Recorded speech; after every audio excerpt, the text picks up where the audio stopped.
सृष्टि चिल्ला रही होती है बचाओ बचाओ, तभी है ना एकदम वीर बोलता है कि अरे ये मैं हूँ मैं। और वीर को देखकर ना सृष्टि में अलग ही एनर्जी आ जाती है। वो वीर को ही बेड पे गिरा देती है कि तुमने मुझे बताया क्यों नहीं, और तुम यहाँ क्या कर रहे हो, कहीं तुम किसी और का तो इंतजार नहीं कर रहे थे।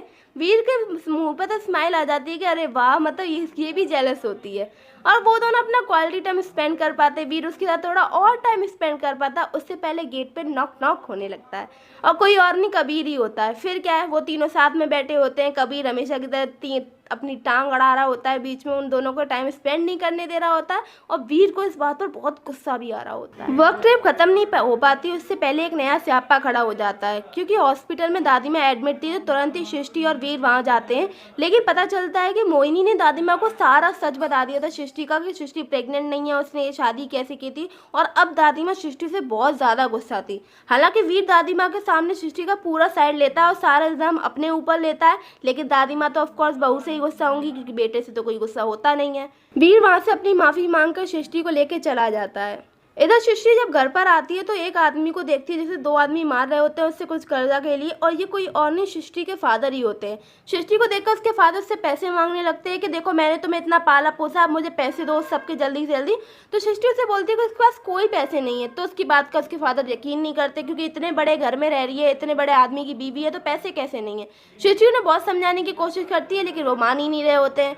तभी वहाँ मोहिनी आ जाती है और मोहिनी कहने लगती है कि देखा, दोनों बाप बेटे एक ही जैसे हैं, पैसों के लिए भिखारी। हर समय वो तुम दोनों ही ना वीर के पीछे पैसों के लिए पड़े हुए हो ना।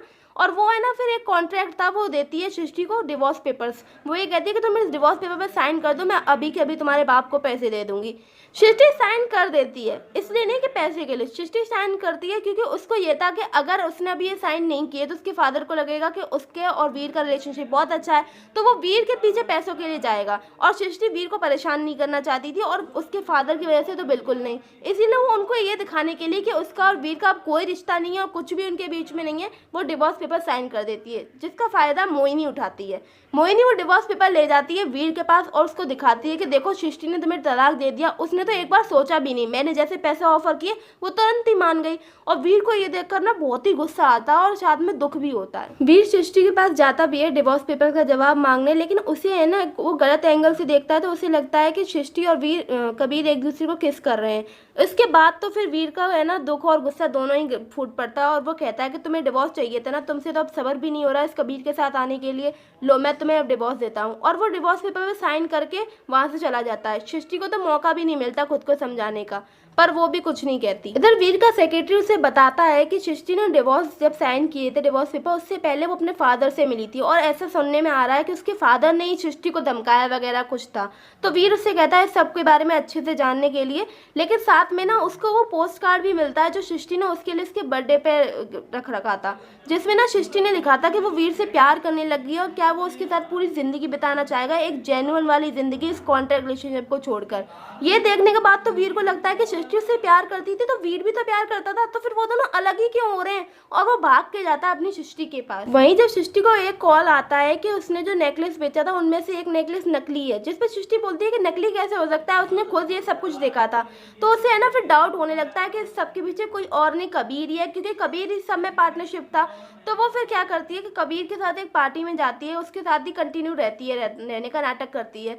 जब वो पार्टी में जाते हैं तो वहाँ पर वीर भी पहुँच जाता है और वो सृष्टि से कहने लगता है कि सृष्टि मुझे पता है कि तुम मुझसे प्यार करती हो, इसीलिए तो तुमने मुझे वो कार्ड दिया था, मैं भी तुमसे प्यार करता हूँ, पर तुमने वो डिवोर्स पेपर क्यों साइन किए। फिर वो ऐसे करके बोल रहा होता है, जिसपे सृष्टि बोलती है कि कौन सा कार्ड, वो कार्ड अब पुरानी बात हो गई, तुम्हें अब समझ में नहीं आता कि मैं कबीर के साथ रहना चाहती हूँ और हमारा डिवोर्स होने वाला, बस एक सर्टिफिकेट रह गया, इसीलिए तुम मुझसे दूर रहो। बेचारा वीर का दिल तो टुकड़ों में हो गया था और सृष्टि ने यहाँ पर उसके सामने कबीर को चुना था।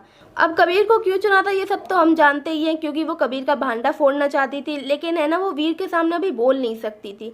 बेचारा वीर वहाँ से वापस चला जाता है और इधर सृष्टि ना बहुत ही रो रही होती है, दुख मना रही होती है, पी के अपना दुख निकाल रही होती है, क्योंकि उसने वीर का दिल तोड़ा था, लेकिन दिल तो उसका भी टूटा था। वो फुल ऑन टल्ली हो गई थी। लेकिन तभी उससे वीर टकरा जाता है और वो उससे बोलता है कि अच्छा तो तुम यहाँ क्या कर रही हो और तुम्हारा कबीर कहाँ है। तो सृष्टि ना टल्लीपन में सब कुछ बक देती है कि कैसे, कौन कबीर, मैं तो किसी कबीर से प्यार नहीं करती, मैं तो अपने वीर से प्यार करती हूँ। तो वीर उससे पूछता है कि अच्छा तो तुम मुझसे प्यार करती हो, तुमने मुझे डिवोर्स क्यों दिया। फिर वो अपने फादर का, नकली नेकलेस का सारा राज वीर के सामने उगल देती है। वीर को तो बड़ी ही खुशी हो रही थी कि मतलब चलो सृष्टि उससे प्यार करती है, ये बात तो उसे पता चली, और इस सब के पीछे क्या नौटंकी थी ये भी। कुछ दिन बाद प्रेस कॉन्फ्रेंस होती है और वहां पर ना वही नेकलेस आता है, और जो कस्टमर था जिसने वो खरीदा था वो वीर की साथ बेइज्जती करने लगता है कि अरे आपकी कंपनी तो नकली नेकलेस बेचती है, आपने हमारे साथ फ्रॉड किया है, और ऐसे करके वीर पे इल्जाम लगा रहा होता है। सभी लोग वहाँ पे वीर की बुराई कर रहे होते हैं, लेकिन तभी वहाँ सृष्टि आती है असली नेकलेस के साथ, उसने खुद पहना हुआ था। वो सबके सामने बताती है कि ये सब फ्रॉड में कोई और नहीं, कबीर शामिल है, ना कि वीर। कबीर ने ये सारा फ्रॉड किया और कबीर का यहाँ पे भांडा फूट जाता है, वो पकड़ा जाता है। उसने ये सब फ्रॉड कंपनी के पैसों के लिए किया था, और फाइनली कबीर का किस्सा यहाँ पे खत्म हो जाता है। लेकिन ये कहानी खत्म नहीं होती, क्योंकि इस कहानी का मेन और असली विलन अब आया है, जो सिर्फ एक पार्ट के लिए ही है, पर हाँ इस कहानी का मेन विलन है। तो ये है समर। तो समर सृष्टि की तारीफ कर रहा होता है कि अरे आपके डिजाइन से बहुत अच्छे हैं, आप मेरी कंपनी में आना पसंद करेंगी, मैं आपके यहाँ पे इन्वेस्टमेंट कर सकता हूँ। तो समर इन्वेस्टर बन के घुसना चाहता है, पर उसका इरादा कुछ और ही है, और वो क्या इरादा है वो अगले पार्ट में पता चलेगा, जो इस कहानी का लास्ट पार्ट भी है। उसका इरादा शुरू होकर और खत्म भी हो जाएगा अगले पार्ट में। तो चैनल सब्सक्राइब कर लेना, वीडियो लाइक कर लेना। तब तक के लिए bye, take care, keep smiling.